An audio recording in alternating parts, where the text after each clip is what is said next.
Hello everyone, ముందుగా అందరికీ పరాభవనామ సంవత్సర శుభాకాంక్షలు. ప్రతి పండగలాగే ఈసారి కూడా నేనే పూజ చేశాను మా ఇంట్లో. మన తెలుగు వారందరికీ ఈ రోజు నుంచే నూతన సంవత్సరం అనేది మొదలవబోతుంది. ఉగాది అంటేనే మనకు అందరికీ గుర్తొచ్చేది షడ్ రుచులతో చేసినటువంటి ఉగాది పచ్చడి. ఇక్కడ మా డాడీ నాకు ఇస్తున్నారనమాట. చాలా బాగా అనిపించింది. మా అందరితో పాటు మా లక్కీ కూడా స్నానం చేసి మంచిగా పూజ చేసుకొని బొట్టు పెట్టుకున్నారు చూడండి. పూజ మొత్తం అయిపోయాక ఇప్పట్లో ప్రతి ఇంట్లో కామన్ అయ్యేది ఏంటి, సెల్ఫీస్ లేదా ఫొటోస్ తీసుకోవడం. మా ఇంట్లో కూడా అదే జరుగుతూ ఉంది. అట్లా కాకుండా ఈ ఉగాది ఇంకా మాకు చాలా స్పెషల్. ఎందుకంటే ఈసారి మా డాడీ ఇంట్లో ఉన్నారనమాట. లేకపోతే ప్రతిసారి డ్యూటీకి వెళ్ళేవారు పండగ రోజు. అండ్ ఈ ఉగాది రోజు మా ఇంట్లో స్పెషల్ వచ్చేసి ఓలిగలు, పులిహార, పప్పు, వైట్ రైస్, ములక్కాయ రసం, అలాగే దాంతోపాటు వంకాయ మసాలా కర్రీ. అండ్ మరి ఇదేమో మా ఇంట్లో మా మమ్మీ ప్రిపేర్ చేసినటువంటి నెయ్యి.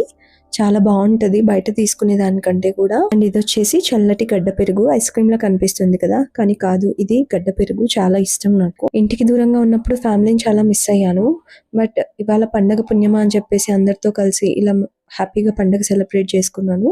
అలాగే మంచి హోమ్ ఫుడ్ తిన్నాను. చాలా బాగా అనిపించింది. వన్స్ అగైన్ అందరికీ హ్యాపీ ఉగాది. లక్కీ తరఫున కూడా మీకు హ్యాపీ ఉగాది.